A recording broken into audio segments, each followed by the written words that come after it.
On commence l'enregistrement. Bien-aimé, bonsoir. Je rends grâce au Seigneur Jésus-Christ pour chacun de nous.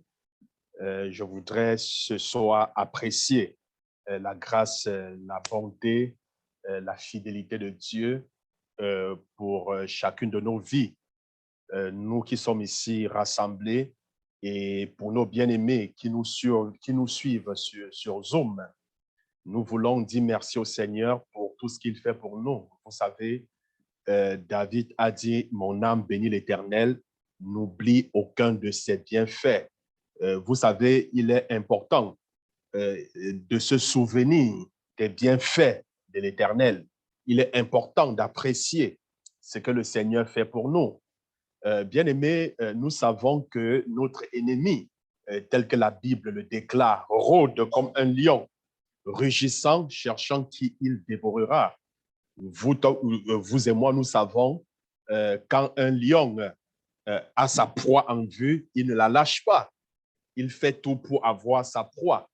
Mais tel l'ennemi agit tout autour de nous. Mais nous avons l'assurance que notre protecteur, notre Dieu, est constamment là pour nous préserver de la main de nos ennemis, pour nous délivrer de tout ce que le diable planifie contre nous.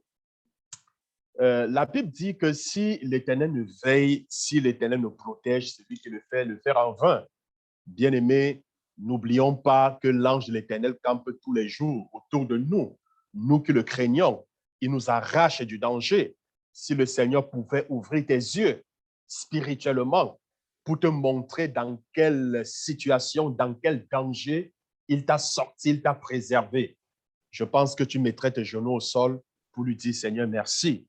Parce que le Seigneur nous a préservé des accidents, nous a préservé de la mort, nous a préservé de beaucoup de choses que l'ennemi avait planifié contre nous. Nous voulons remercier le Seigneur et être reconnaissants pour cette autre journée où le Seigneur l'Éternel nous permet de pouvoir continuer cette série d'enseignements portant sur la fin des temps. Alors, bien-aimés, je voudrais que vous et moi, je voudrais qu'ensemble, que nous puissions élever la voix, dire merci au Seigneur pour tout ce qu'il a eu à faire dans nos vies. Depuis que nous avons commencé cette série d'enseignements, qu'est-ce que tu as reçu de nouveau? Quel est l'impact que cela a dans ta vie? Peut-être tu as une nouvelle compréhension de la parole de Dieu, de qui est le Seigneur. Peut-être ceci t'a rapproché davantage du Seigneur. Bien-aimé, je voudrais ce soir que tu puisses dire merci au Seigneur pour ce programme, pour cette série d'études, d'enseignements. Dis-lui merci pour tout ce qu'il a accompli jusqu'à présent dans ta vie, dans son Église. Est-ce que tu peux lui dire merci, bien-aimé?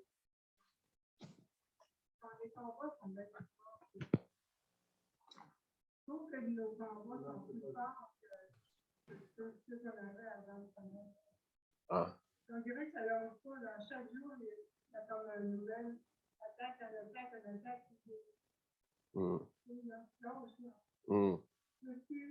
C'est parfait. Alors, bien aimés, ensemble, je voudrais qu'on dise merci au Seigneur parce que malgré nos combats, malgré les batailles, le Seigneur est là. Le Seigneur nous soutient. Il fait de nos combats ses combats. Il fait de nos ennemis ses ennemis. Disons merci au Seigneur pour tout ce qu'il a accompli dans nos vies depuis que nous avons commencé ce programme, cette série d'enseignements. Dis merci au Seigneur pour toutes les révélations, pour toute la connaissance. Dis merci au Seigneur parce qu'il t'a rapproché davantage de lui au travers de ce programme. Bien-aimé, est-ce que tu peux rendre grâce au Seigneur ce soir?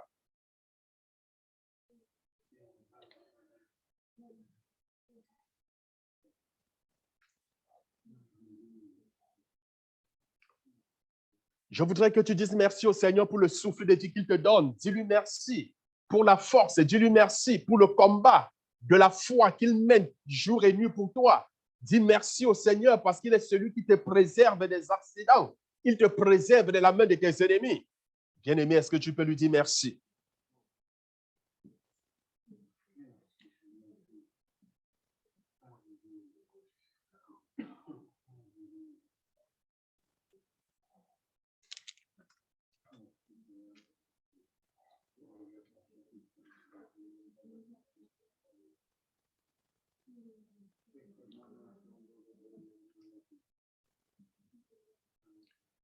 Bien-aimé, la Bible déclare la main de l'Éternel n'est pas courte pour sauver, ni son oreille trop dure pour entendre. La Bible déclare, bien-aimé, que ce sont nos péchés qui nous cachent de la face de l'Éternel et l'empêchent d'agir. Est-ce que ce soir, tu peux demander au Seigneur de te pardonner de tous tes péchés?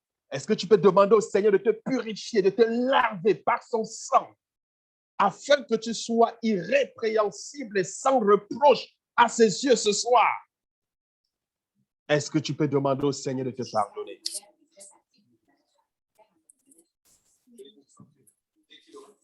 Oh, gloire à toi. Lave-nous, Seigneur, par ton sang. Purifie-nous, Seigneur. Nous reconnaissons avoir péché d'une manière ou d'une autre, Seigneur, contre toi. Tu as dit dans ta parole que si nos péchés sont plus noirs que le cramoisi, alors tu vas les laver de telle en sorte qu'ils deviennent blancs comme de la neige. Oh Seigneur, pardonne-nous. Pardonne-nous, Seigneur, et lave-nous, ô Éternel des armées, au nom puissant de Jésus. Gloire à toi, Seigneur, au nom puissant de Jésus. Bien-aimé, ce soir, je voudrais que tu demandes au Saint-Esprit de prendre la première place dans ton cœur. Demande au Saint-Esprit de prendre la première place dans ton cœur. Demande au Saint-Esprit lui-même de t'enseigner la parole du Seigneur ce soir. Qu'il ouvre ton entendement, qu'il te parle de manière à ce que tu puisses comprendre. Est-ce que tu peux parler, bien-aimé, au Seigneur? Seigneur, ce soir, nous avons besoin de la plénitude de ta présence. Ô Seigneur éternel des armées, nous reconnaissons que sans le Saint-Esprit, Seigneur, nous ne pouvons rien faire. Nous nous soumettons corps, esprit et âme sous le contrôle, la direction, le leadership du Saint-Esprit. Seigneur, conduis-nous, Seigneur, par ton esprit. Enseigne-nous, Seigneur, par ton esprit. Oui, Seigneur, enseigne-nous. Nous nous soumettons toutes choses sous le contrôle total et absolu de l'Esprit Saint, au nom puissant de Jésus. Seigneur, tu as dit dans ta parole que sans toi, nous ne pouvons rien faire. Oui, nous reconnaissons ce soir que sans le Saint-Esprit, nous ne pouvons rien faire. C'est la raison pour laquelle nous nous abandonnons entre tes mains. Nous nous laissons entraîner par les eaux de l'Esprit. Seigneur, conduis-nous ce soir. Seigneur, là où tu voudrais qu'on aille, que le Saint-Esprit prenne la première place, que le Saint-Esprit prenne la direction de toutes choses ce soir. Oh Seigneur, nous sommes loin d'accomplir ta volonté, mais nous savons par l'Esprit, Seigneur, nous accomplirons ta volonté.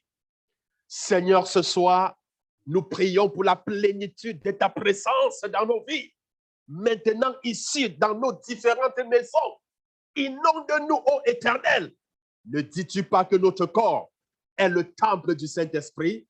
N'est-il pas écrit que c'est ceux qui sont conduits par le Saint-Esprit qui sont appelés les véritables enfants de Dieu? Seigneur, nous disons non à tout désir de la chair. Nous disons non à toute pensée. Nous disons non, Seigneur, à toute orientation autre, c'est toute orientation qui ne vient pas de l'Esprit Saint. Nous nous soumettons à ta direction. Nous nous soumettons à ta conduite. Nous nous soumettons sous ton onction et nous nous laissons entraîner, ô Seigneur, ce soir, par la direction, par le flot de l'Esprit. Merci, Seigneur, parce que tu es présent dans nos vies. Merci, Seigneur, parce que tu prends le contrôle ce soir. Que l'honneur et la gloire te soient donnés. Au nom de Jésus-Christ, nous avons prié. Amen. Est-ce que quelqu'un peut dire Amen? Gloire à Dieu. Alors, bien-aimés, ce soir, nous poursuivons notre série d'enseignements sur la fin des temps. Et comme sous-titre que nous abordons ce soir, nous poursuivons bien évidemment avec la fête des trompettes. La fête des trompettes. Alors, nous avions abordé la semaine passée le 7e mois. Nous avions vu la signification du chiffre 7. nous avons étudié l'oreille prophétique, l'oreille de Dieu, afin de pouvoir estimer en quelle période, afin de pouvoir voir dans le calendrier quand est-ce que la fin pourra avoir lieu. Mais nous savons toutefois, bien-aimés, que le Seigneur viendra comme un voleur. Nous le savons. Et quand le voleur vient sur toi, il ne t'avise pas. Mais cependant, n'oublions pas, le Seigneur nous a montré des signes qui nous indiquent la fin, les signes qui nous indiquent la fin des temps. Alors, étant des chrétiens éveillés, alertes, étant des sentinelles, nous pouvons interpréter ces signes et ceci nous permet tout simplement d'être prêts parce qu'en tant qu'enfants de Dieu, nous devons toujours être prêts pour la venue du Seigneur Jésus. Il ne faudrait pas que lorsqu'il vienne, que nous ne soyons pas prêts parce que la Bible déclare, lorsqu'il viendra ce jour, comment est-ce que les choses vont se passer? L'un sera pris et l'autre sera laissé. La Bible dit, 2 femmes seront en train de moudre le mil. L'une sera prise et l'autre sera laissée. Une femme et son mari seront en train de dormir. L'un sera pris et l'autre sera laissé. Bien-aimés, ceci nous interpelle tout simplement à être prêts. Ceci nous interpelle à comprendre aussi que le salut est individuel. Ne soyons pas comme les 5 folles trouvées dans la parabole des 10 vierges trouvées, n'est-ce pas, dans Matthieu chapitre 25. Les folles étaient celles qui, n'est-ce pas, représentent ces chrétiens qui écoutent la parole et ne les mettent pas en pratique. Donc, bien aimés, nous avons donc abordé l'oreille, nous avons donc vu le symbolisme de la trompette. Nous avons dit la trompette est un message d'avertissement. C'est un message d'avertissement. Donc, en tant que sentinelle, on sonne la trompette parce que le royaume de Dieu est au milieu de nous. Il est temps que les gens se répandent. Il est temps que les gens abandonnent leur mauvaise manière de vivre. Il est temps que les gens ne soient plus des hypocrites. Il est temps que les gens reviennent à l'église. Il est temps que les gens comprennent la vérité. Parce que vous pouvez passer toute votre vie à l'église, mais pas à la foi, dans la foi. Parce qu'il y a une différence entre être à l'église et être dans la foi. Vous pouvez faire 25 ans à l'église, mais vous n'aviez même pas un mois, même pas 2 jours dans la foi. Si vous comprenez? Et vous pouvez mourir et vous retrouver en enfer. Beaucoup diront, comme le Seigneur l'a si bien dit, Seigneur, n'avons-nous pas prophétisé en ton nom? N'avons-nous pas chassé les démons? N'avons-nous pas prêché? N'avons-nous pas parlé en ton nom? Le Seigneur répondra tout simplement, retirez-vous, je ne vous connais pas, vous qui commettez l'iniquité. C'est quelque chose de triste, quelque chose de tragique, bien aimé. À quoi sert à l'homme de gagner le monde, de gagner l'univers, s'il perdait son âme? Alors, nous devons donc comprendre que toute notre vie sur terre nous permet de préparer le dernier jour que nous allons partir. Je répète, toute la vie de l'homme sur terre lui permet de préparer le dernier jour qu'il va quitter ici-bas. Alors, bien-aimé, prépare ton éternité. Ce n'est pas quand tu mourras qu'on va préparer à ta place, mais tu le prépares étant vivant. Travaille donc ton salut. Travaille, crains le Seigneur. Marche dans la droiture. Sois un modèle autour de toi. Fuis le péché. Aie le monde et les choses du monde. Alors, bien-aimés, ce soir, nous allons commencer par parler des ministères prophétiques des derniers jours. Les ministères prophétiques des derniers jours. Alors, nous devons nous souvenir de 2 choses. Je dis bien, nous devons nous souvenir de 2 choses.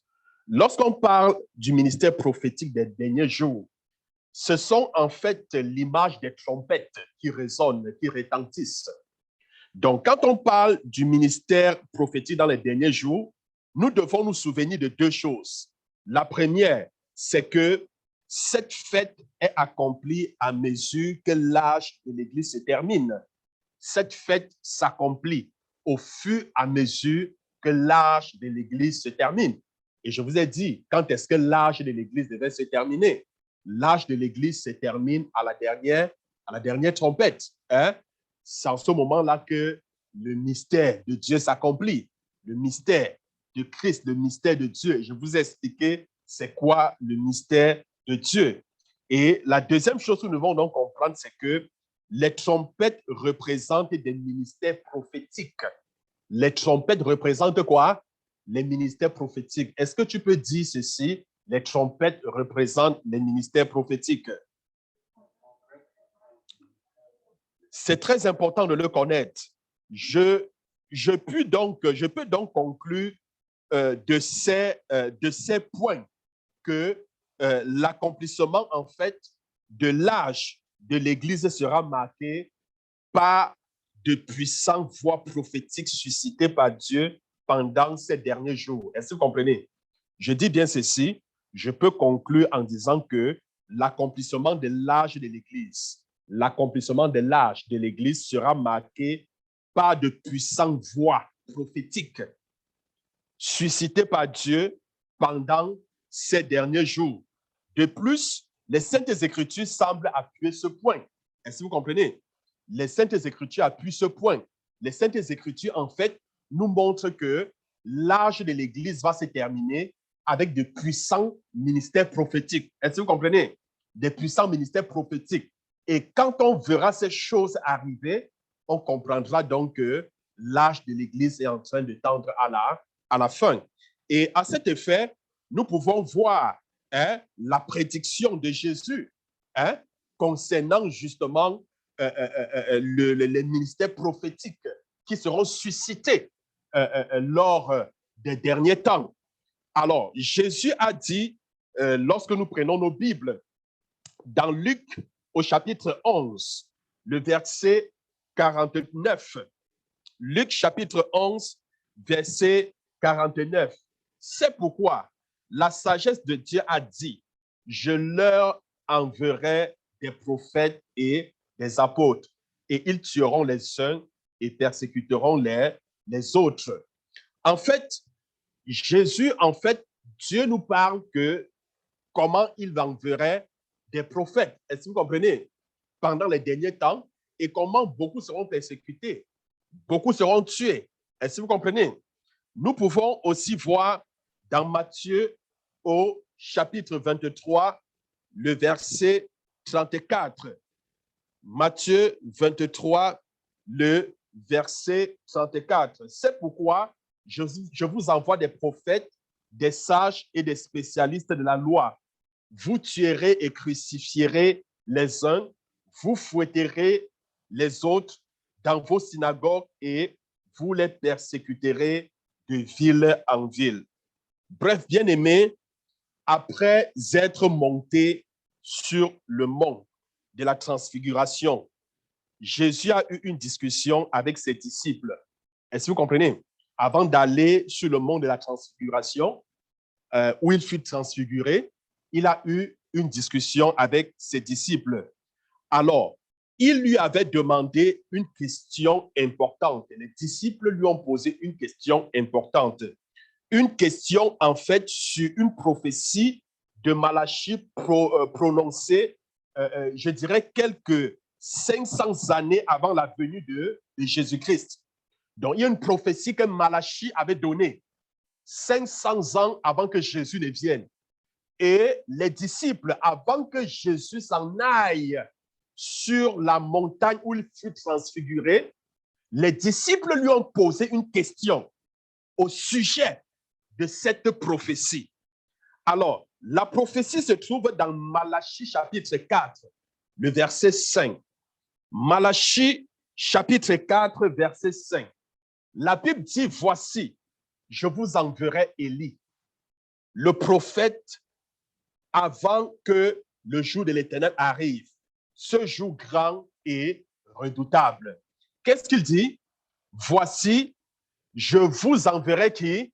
Élie, le prophète, avant que le jour de l'Éternel n'arrive, avant que le jour de l'Éternel n'arrive. Donc, la Bible dit, c'est une prophétie de Malachie qui dit quoi? Qui dit que Élie va venir avant le grand jour du Seigneur. Et nous savons que le grand jour du Seigneur, c'est lors de l'avènement du Fils de l'homme. Est-ce que vous comprenez? Lorsque la trompette va sonner et qu'il va venir. Est-ce que vous comprenez? Bon, maintenant, veuillez donc noter la question des disciples et la réponse de Jésus. D'accord? Notez très bien la question des disciples et la réponse de Jésus. Nous pouvons prendre nos Bibles dans Matthieu chapitre 7, le verset 10 au verset 13. Matthieu chapitre 7, verset 10 au verset 13. Les disciples lui firent cette question.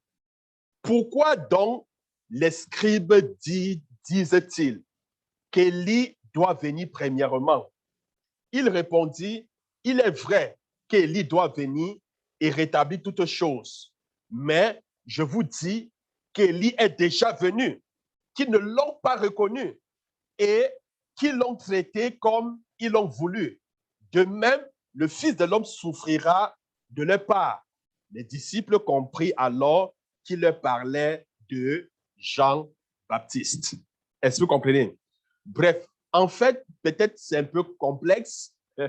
Je vous explique. Alors, selon la prophétie de Malachie, avant l'avènement du Fils de l'homme, avant le grand jour, le jour du Seigneur, la Bible dit qu'Élie doit venir pour préparer toutes choses. Est-ce que vous comprenez? Élie viendra préparer toutes choses.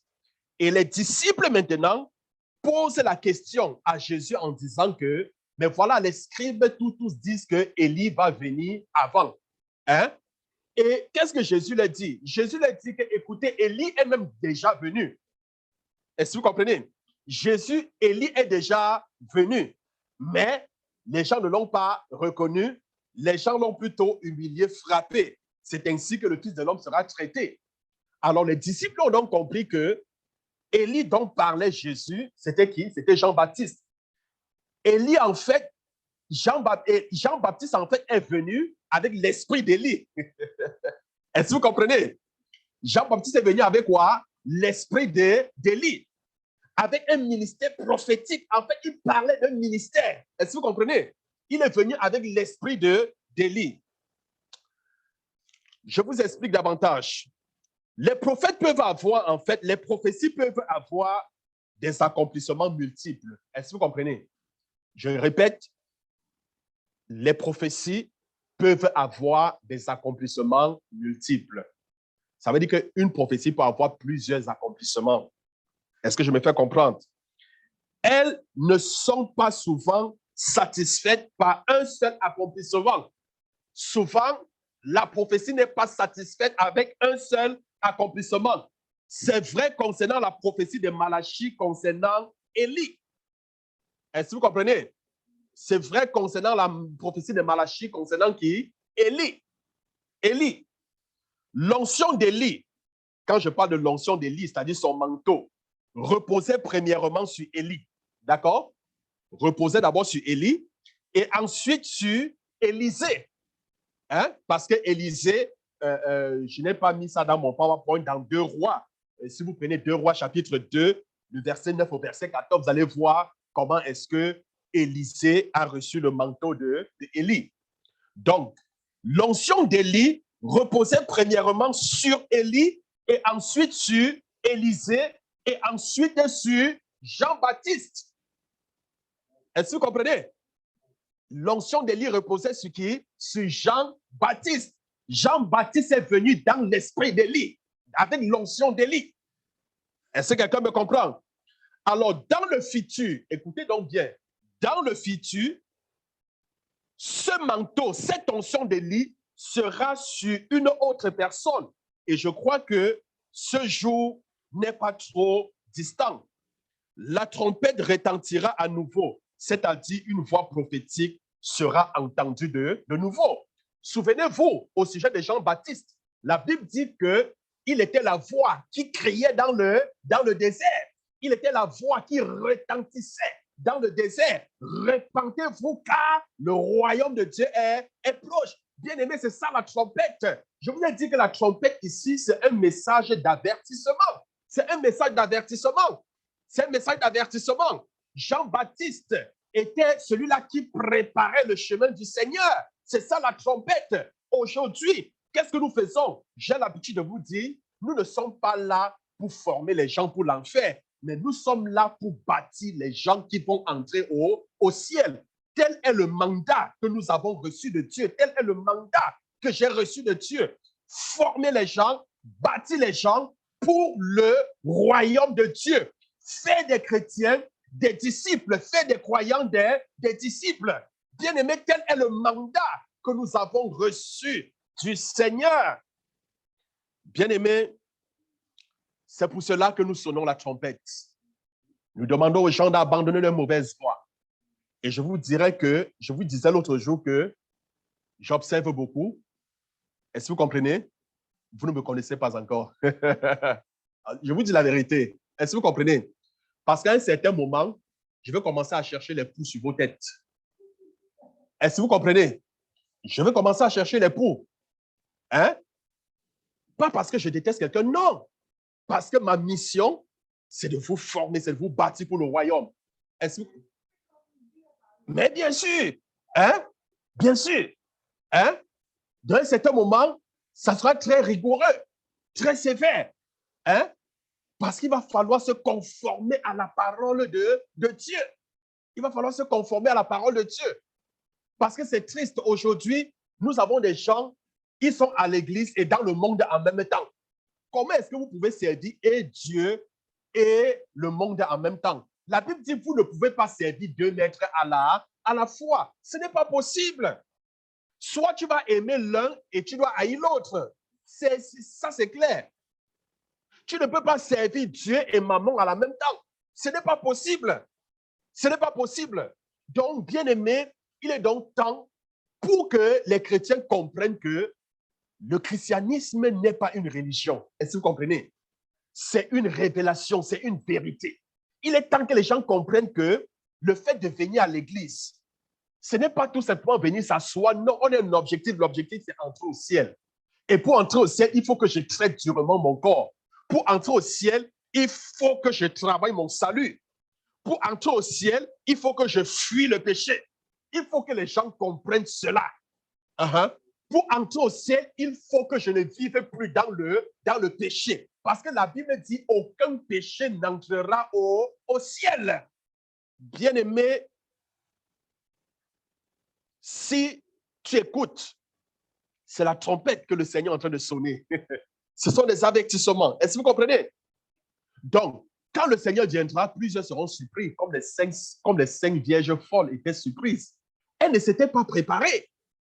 Elles attendaient la venue de Jésus. Elles étaient à l'église tous les jours. Parce que les cinq folles, c'était des chrétiens, parce que les vierges est une image de l'église. Elles venaient à l'église, elles chantaient, elles faisaient des trucs, croyant qu'elles étaient enfants de Dieu, croyant que si le Seigneur Jésus venait, elles devaient être enlevées. Mais malheureusement, quand Jésus est arrivé, la Bible déclare, leur lampe était éteinte. Il n'y avait pas assez de pétrole, il n'y avait plus de pétrole pour allumer la lampe. Ça veut dire quoi? Ça veut dire que c'était des chrétiens qui étaient déjà rétrogradés. C'était des chrétiens, des gens qui étaient à l'église, mais, c'est-à-dire c'était des gens qui honoraient Dieu des lèvres, mais le cœur n'appartenait pas à Dieu. Ils honoraient Dieu de la bouche et des lèvres, mais pourtant le cœur n'appartenait pas à Dieu. Donc, bien-aimés, ne soyons pas de tels chrétiens, sinon nous serons surpris. Sinon, nous allons rater, je dis bien rater, manquer l'enlèvement. Alors, bien-aimés, dans Matthieu 17, n'est pas toujours bien compris. Quand on voit le livre de Matthieu 17, beaucoup de gens, quand ils lisent Matthieu 17, ils ne comprennent pas. Mais je crois que mais je crois que c'est un verset très important de Sainte Écriture quand il est appliqué aux événements qui arrivent à la fin du 6e jour. Je dis bien dans Matthieu 17. Est-ce que vous comprenez? Matthieu 17, quand beaucoup lisent les premiers versets, tout ça, ils ne comprennent pas. Or, c'est un verset, quand vous l'appliquez aux événements qui arrivent au 6e jour, hein? Vous comprenez, je vous ai expliqué les événements du 6e jour ici, 7e jour, etc. Donc, on comprend. Alors, Matthieu 16, le verset 28 déclare, « Je vous le dis en vérité, quelques-uns de ceux qui sont ici ne mourront point, qu'ils n'aient vu le Fils de l'homme venu dans son règne. » En fait, c'est Jésus qui parle ici. Jésus dit que beaucoup de ceux qui sont encore vivants ne mourront pas sans avoir vu le Seigneur venir, n'est-ce pas, dans son siècle. Alors, Jésus donc a pris avec lui un petit, a pris avec lui dans son cercle intime. Est-ce que vous comprenez? Il a pris avec lui dans son cercle intime 3 de ses disciples, hein? 3 de ses disciples pour aller à la montagne afin de leur montrer un certain nombre de choses. Alors, qu'est-ce qui se passé? La Bible dit que dans Matthieu chapitre 17, verset 1, donc, comme je vous disais, Jésus a pris avec lui dans son cercle intime 3 disciples. Et ce qui se passerait quand le Fils de l'homme vient dans son règne, c'était pour leur montrer ce qui devait se passer lorsque Jésus-Christ devait revenir dans son règne, d'accord? Donc, les 3 disciples qu'il a pris pour aller sur la montagne, c'était pour leur montrer qu'est-ce qui va arriver lorsque Jésus, lorsqu'il reviendra dans son règne. Est-ce que quelqu'un me comprend? Alors, dans Matthieu 17, verset 1, la Bible déclare 6 jours après, Jésus prit avec lui Pierre, Jacques et Jean, son frère, et il les conduisit à l'écart sur une haute montagne. Pourquoi 6 jours après? Pourquoi 6 jours? Nous avons étudié ici l'horaire, le calendrier de Dieu. Et nous avons vu que quoi? Nous avons vu que la cloche, la trompette va retentir quand?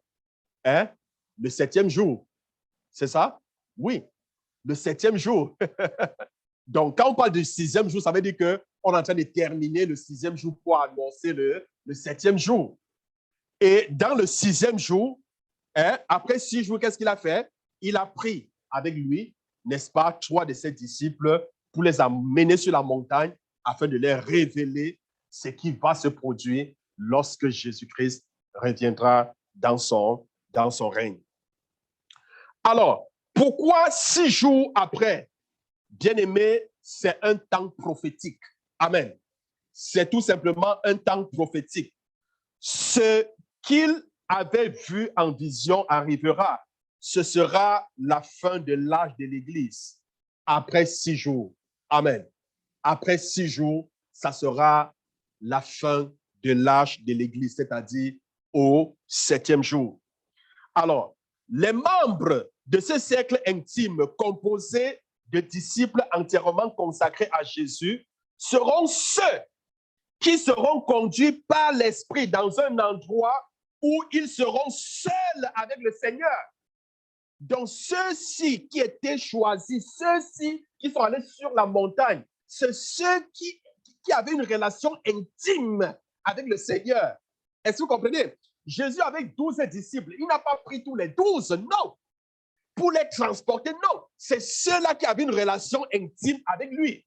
C'est ceux-là qui avaient une certaine intimité avec lui qu'il a pris pour aller sur la montagne. Bien-aimés, nous comprenons tout simplement au travers de ce passage que la majorité des croyants seront trop troublés par les soucis du siècle et les séductions des richesses qui étouffent la parole de Dieu et les rendent infructueuses, telles que Matthieu, chapitre 13, le verset 22 le déclare. Beaucoup de gens ne seront pas transportés à la montagne afin de s'apercevoir de la gloire du Fils de l'homme pendant la fin des temps, pendant son règne, parce qu'ils seront tellement occupés par les choses du monde, par la séduction des choses du monde. C'est pourquoi, bien-aimés, ils ne seront pas capables de répondre à l'appel de Dieu. Beaucoup aujourd'hui ne sont pas capables de répondre à l'appel. Beaucoup. Le Seigneur veut nous transporter sur la montagne afin de nous montrer un certain nombre de choses, afin de nous utiliser. Chacun à son niveau. Mais nous sommes tellement séduits par les richesses du monde.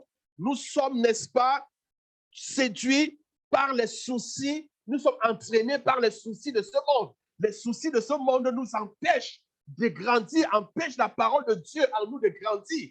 Les soucis de ce monde nous empêchent d'accomplir la volonté de Dieu, de comprendre les plans et projets de Dieu pour cette génération. Bien-aimé, dans Apocalypse 4, verset 1, B, il dit, monte ici et je te ferai voir ce qui doit arriver dans la suite. Amen. Veux-tu voir ce qui va arriver? Mais monte à la montagne de l'Éternel. La montagne ici, c'est la prière, c'est le jeûne. Amen. Beaucoup ne prient plus aujourd'hui. Beaucoup de chrétiens ne jeûnent plus aujourd'hui. Aujourd'hui, si tu demandes à un chrétien de jeûner, il n'est même pas capable de jeûner du matin à midi. Oui, les gens ne sont plus capables. Les gens ne sont plus capables. Les gens ne savent même pas comment chercher la face de Dieu aujourd'hui. Parce que nous sommes tellement éloignés. Nous sommes plongés dans les soucis du monde, dans les séductions, n'est-ce pas, des richesses. Toutes ces choses étouffent nos vies de prière. Toutes ces choses étouffent notre relation avec Dieu. Ces choses étouffent la parole de Dieu et l'empêchent de grandir. Amen. Mais le Seigneur te dit, monte. Amen. Le Seigneur te dit ce soir, monte. Va sur la montagne. Prie. Aie une relation avec Dieu. Parce que nous vivons la fin des temps.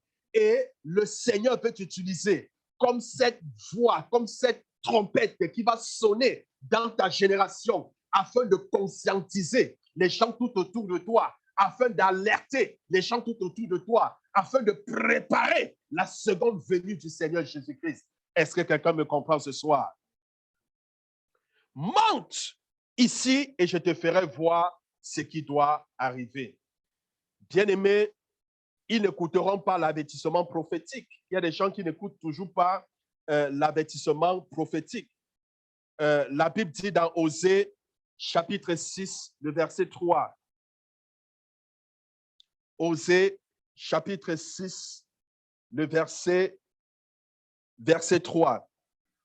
La Bible dit, connaissant, cherchons à connaître.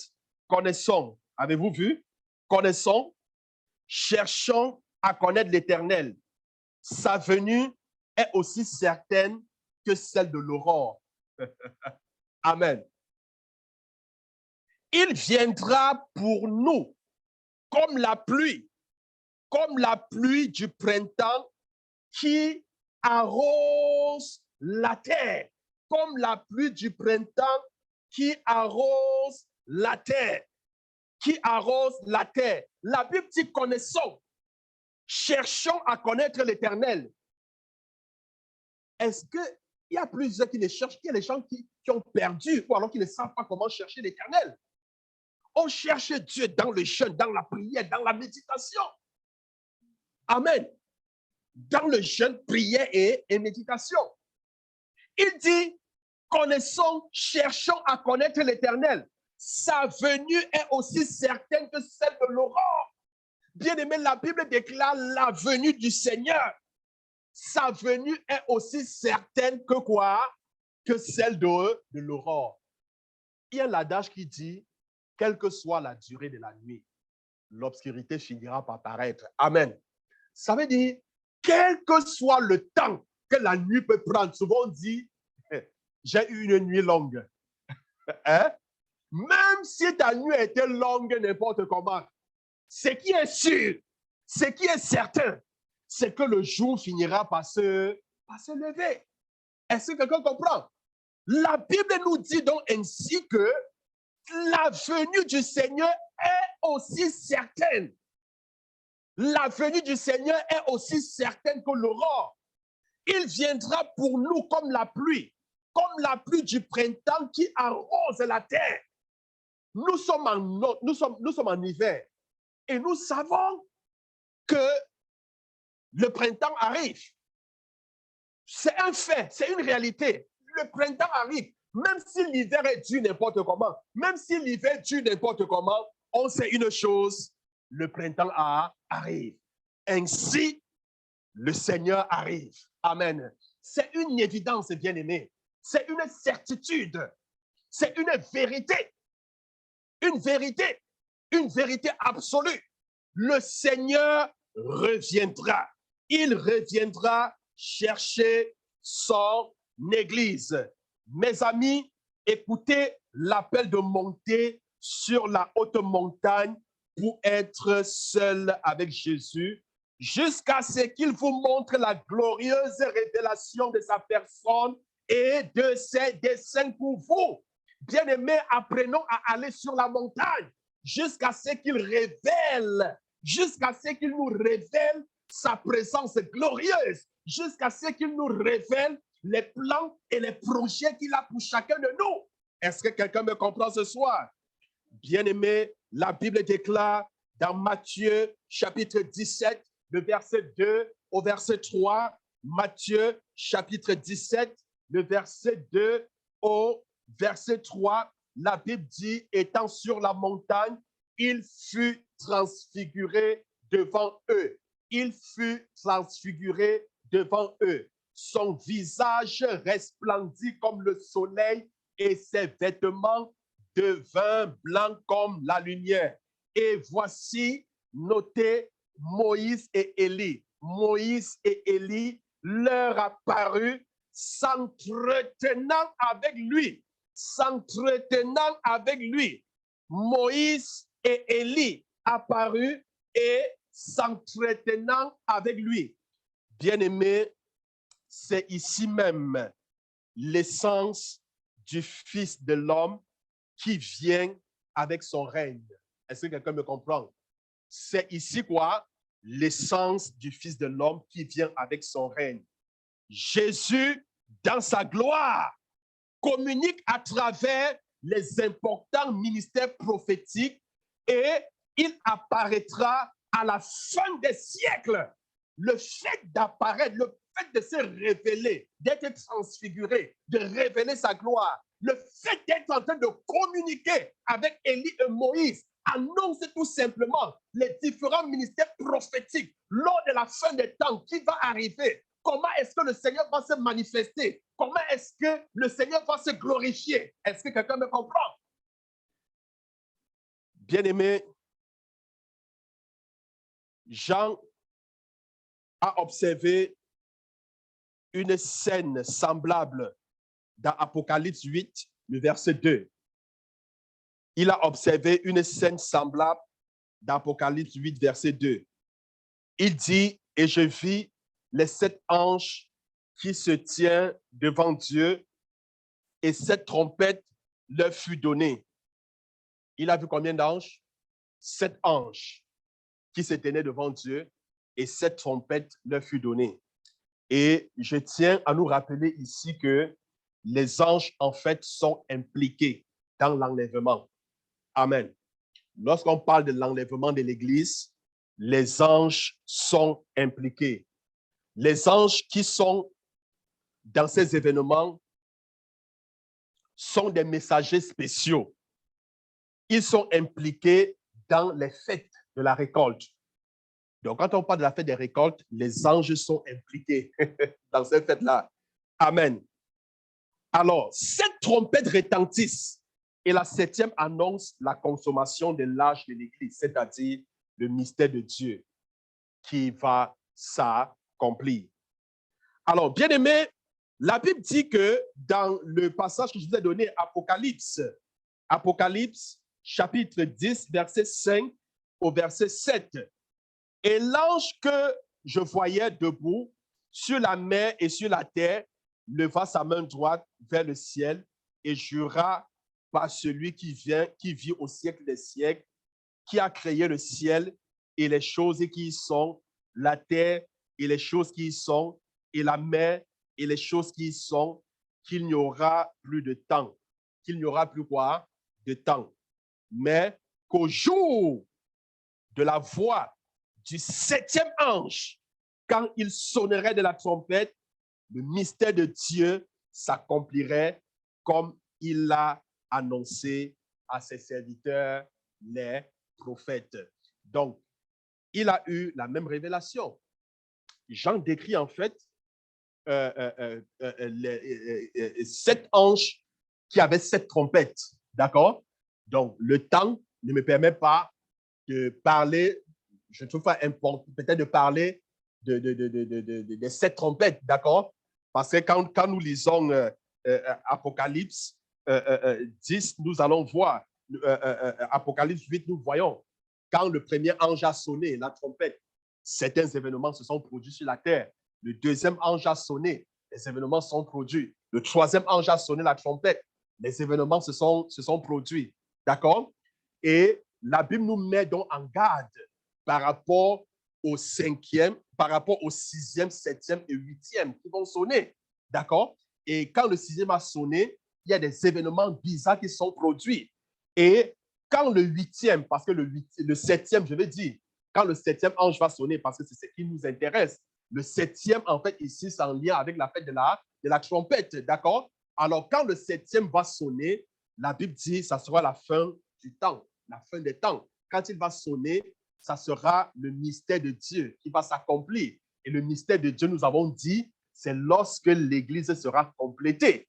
Hein? C'est lorsque l'Église sera complétée. Lorsque l'Église sera complétée. Je ne voudrais plus expliquer ce que c'est. Donc, bien aimé, nous comprenons donc que les anges sont impliqués dans l'enlèvement. Et quand le septième ange va sonner la trompette, le mystère de Dieu va s'accomplir. Alors, bien aimé, il est important de savoir que pendant les derniers temps, parlant des ministères prophétiques, est-ce que vous comprenez? Qui est, je vous renvoie à l'image de la transfiguration, Moïse et Élie qui parlaient avec Jésus. Est-ce que vous comprenez? Donc, il est important de savoir que le Seigneur va susciter des personnes. Le Seigneur suscite des personnes. Nous sommes des serviteurs tels qu'il le fait aujourd'hui. Nous sommes là parce que le Seigneur nous a mandatés. Le Seigneur nous a appelés afin d'annoncer sa parole. Est-ce que vous comprenez? Et vous n'avez pas idée de ce que ça prend à Dieu pour bâtir un homme, un serviteur qui se tient devant vous et vous parle. Est-ce que vous comprenez? Vous ne savez pas ce que ça coûte à Dieu. Ça coûte tellement à Dieu. C'est parce que le Seigneur a un plan pour nous. Et le Seigneur voudrait utiliser chacun de nous pour sonner la trompette à son niveau, dans nos maisons, dans nos lieux de service, autour de nous. Dans Amos 3, verset 7, car le Seigneur l'Éternel ne fait rien sans avoir révélé son secret à ses serviteurs, les prophètes. Amen. Donc, pendant donc cette fin de temps, et je vous disais que si nous nous approchons du Seigneur, est-ce que vous comprenez? Il va nous révéler les choses cachées en cette fin de temps. Est-ce que vous comprenez? Parce que la Bible dit, il ne fait rien sans avoir révélé à ses serviteurs, à ses enfants. Il ne fait rien sans avoir révélé à ses serviteurs les prophètes. Donc, bien aimés, nous retenons quoi? Que dans Apocalypse 11, le verset 15 au verset 17, la Bible dit, le septième ange sonnera de la trompette. Je parle bien d'Apocalypse, chapitre 11, le verset 15 au verset 17. Le septième ange sonna de la trompette et il y eut dans le ciel de fortes voix qui disaient, le royaume du monde est réuni à notre Seigneur et à son Christ. Est-ce que vous comprenez? Lorsque l'ange va sonner. Et il régnera au siècle des siècles. Et les 24 vieillards qui étaient assis devant Dieu sur leur trône se prosternaient sur leur face et ils adoraient Dieu en disant, nous te rendons grâce, Seigneur Dieu Tout-Puissant, qui est et qui était, de ce que tu as saisi ta grande puissance et pris possession de ton règne. Christ reprendra possession de son règne lorsque le septième ange va sonner, lorsqu'il va sonner. Alors, bien aimé, la fête des récoltes annonce la fin des temps. Amen. Elle annonce la fin des temps. Il est clair pour moi que le septième jour, qui est le moment où le règne de Christ commencera, sera introduit par de puissants ministères prophétiques. Ça, c'est clair. Est-ce que vous comprenez? Le septième jour, je dis bien ceci, il est clair, je dis bien, il est clair que le septième jour, qui est le moment où le règne de Christ commencera, sera introduit par de puissants ministères prophétiques. J'en suis convaincu. lors de la première visite de Jésus sur la terre, sa venue était précédée par une puissante voix prophétique dans la personne de Jean-Baptiste, n'est-ce pas? Hein? Avant qu'il vienne, il y avait une voix prophétique, Jean-Baptiste, qui était là et qui demandait aux gens de préparer le chemin du Seigneur. Est-ce que vous comprenez? Les personnes religieuses n'ont pas reconnu Élie dans la personne de Jean-Baptiste. Ils n'ont pas reconnu Élie dans la personne de Jean-Baptiste. Et je crois que ceci pourrait bien se répéter. Alors, ces puissantes onctions prophétiques tomberont sur des personnes à travers le monde. Sur des personnes à travers le monde. Mais c'est seulement ceux qui sont capables d'entrevoir la révélation de l'Esprit qui pourront aussi comprendre que le manteau prophétique est tombé sur les ministères prophétiques. Bien-aimés, la fête des trompettes, qui est composée de puissantes voix prophétiques, annonceront la fin de cet âge et le début de l'âge suivant. Ce sont des jours glorieux. Amen. Gloire à Dieu. Pour chuter ce soir, je voudrais rapidement, il nous reste encore à peu près 10 minutes, nous allons voir l'expérience de cette fête des récoltes, l'expérience. Comment est-ce que ça s'est passé en Israël? D'accord? La fête des récoltes. La fête des trompettes. Je parle de la fête des récoltes. La fête des trompettes. Alors, dans Nombre 10, nous enseigne en vérité, nous enseigne en fait une importante vérité au sujet de cette fête.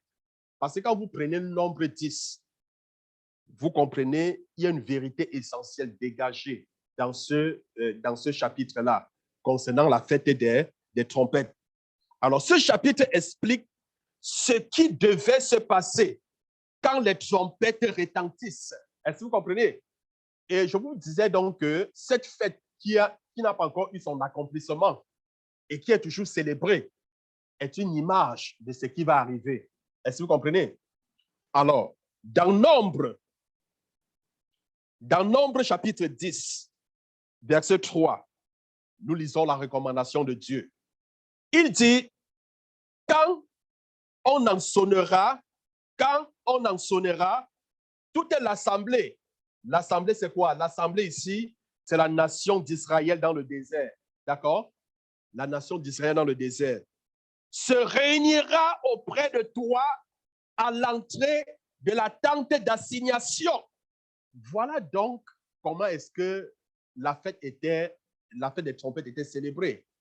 Dieu a donné une instruction en disant que lorsque la trompette va sonner, alors l'assemblée ici en fait représente la nation d'Israël, parce que la nation d'Israël est composée de 12 tribus, d'accord? Ils étaient dans le désert. Donc, toute la nation devait se rassembler devant Moïse, devait se rassembler devant lui, devant la tente d'assignation. Alors, c'est comme une grande réunion. C'est une grande réunion. Imaginez-vous l'image suivante. Faites-vous cette image, d'accord?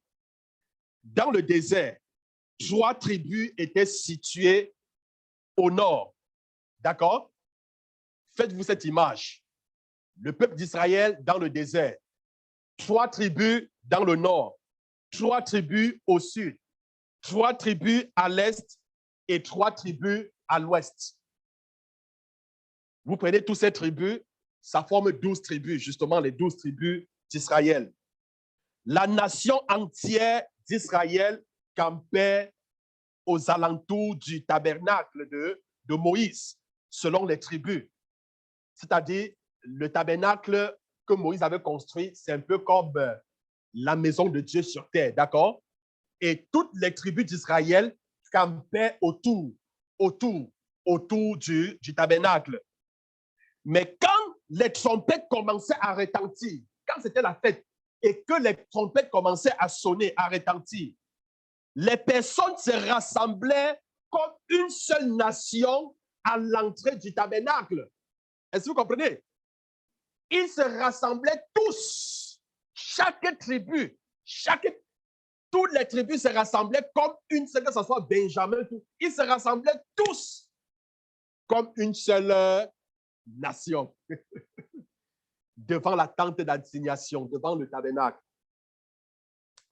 Bien-aimés, dans Éphésiens chapitre 1, le verset 9 et le verset 10, nous lisons que Jésus était pour accomplir une chose. Jésus est venu, il accomplit une chose semblable. D'accord? Il accomplit une chose semblable. Nous lisons, la Bible dit, nous faisant connaître le mystère de sa volonté. Nous faisant connaître le mystère de sa volonté, selon le bienveillant dessein qu'il avait formé en lui-même pour le mettre à exécution. Lorsque les temps seraient accomplis, est-ce que vous avez vu ça?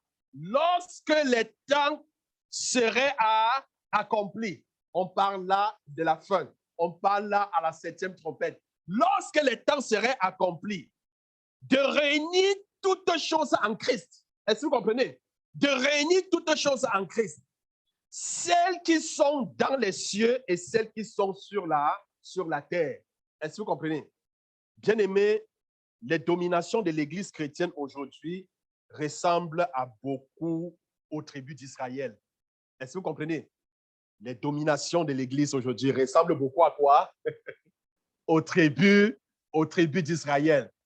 On entend l'Église des rachetés, l'Église des sauvés, l'Église de la Pentecôte.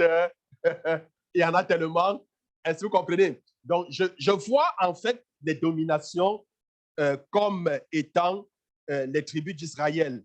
Chacune a son propre nom dont elle est très fière, croyant que ce nom la rend supérieure aux autres dominations.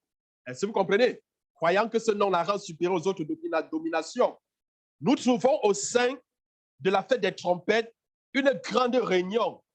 Dieu désire causer ce grand rassemblement et cette unité au sein de l'Église aujourd'hui. Parce qu'il faut le comprendre. Amen. Il faut le comprendre. Et il faut le comprendre. Donc, je ne désire point condamner en fait les distinctions entre les diverses dominations. Je ne condamne pas. Je désire tout simplement accentuer qu'il y a des fois quand le dessein de Dieu pour l'humanité, c'est-à-dire du corps des croyants, est la chose la plus importante. Il faut qu'on se mette ensemble, il faut qu'on prie. C'est très important. Amen. Dieu est en train de sonner la trompette et le corps doit se rassembler. Dieu sonne la trompette. On doit se rassembler, on doit prier. L'Église doit être soudée plus que jamais. Est-ce que vous comprenez? Ce n'est pas parce que je suis peut-être de l'Église, quand je parle Église, je parle de ceux qui confessent le Seigneur, je parle de ceux qui sont véritablement sauvés. Ça n'a rien à voir avec les autres. Est-ce que vous comprenez? Donc, je pense que nous qui sommes enfants de Dieu, quelle que soit la dénomination à laquelle nous appartenons, à un certain moment, on doit se mettre ensemble pour prier. On doit prendre des temps devant le Seigneur. Souvenez-vous de la prière du Seigneur. Il a dit, ma prière, Père, c'est qu'il soit un. C'est qu'il soit un, c'est qu'il soit un. Donc, bien-aimé, Dieu est en train de sonner la trompette et le corps doit se rassembler. Le corps doit se rassembler. Oui, bien-aimé, le corps doit se rassembler. Entre nous, bien-aimés, nous allons nous rassembler. Amen. Apprenons à être ensemble, bien-aimés, parce que la trompette sonne, bien-aimés. Quand il y a des réunions, venons ensemble. Il est temps de se rassembler. La trompette sonne. L'heure est mauvaise, bien-aimés. La Bible dit les jours sont mauvais. Rachetez le temps. Rachetez le temps, bien-aimés. C'est malheureux de savoir que pendant que nous sommes en train de prier, il y a des gens qui, en ce moment, sont en train de visionner des films, qui sont en train, peut-être, en ce moment, qui ont planifié une visite. Non, bien-aimé, il est temps pour l'Église de se rassembler. Il est temps, bien-aimé, de te lever dans ton sommeil. Il est temps, bien-aimé, de se mettre ensemble parce que la trompette est en train de sonner. La trompette est en train de sonner. Il faudrait qu'on se rassemble pour prier. Il faudrait qu'on se rassemble pour élever la foi ensemble. Il est important que nous nous mettions ensemble pour prier, bien-aimés, car l'heure est mauvaise. Nous devons faire preuve, oui, d'une plus grande loyauté à la tête du corps de Christ. Amen. Nous devons nous donner corps, esprit et âme. Nous devons lui faire confiance. Nous devons lui être loyaux. Bien-aimés, je voudrais m'arrêter pour ce soir. Que le Seigneur vous bénisse. Que le Seigneur vous comble de toutes ses grâces, de toutes ses bénédictions. Que ce que vos cœurs désirent, que le Seigneur puisse vous l'accorder. Alors, nous prenons rendez-vous lundi prochain à la même heure, c'est-à-dire à 19h30. Amen. Amen.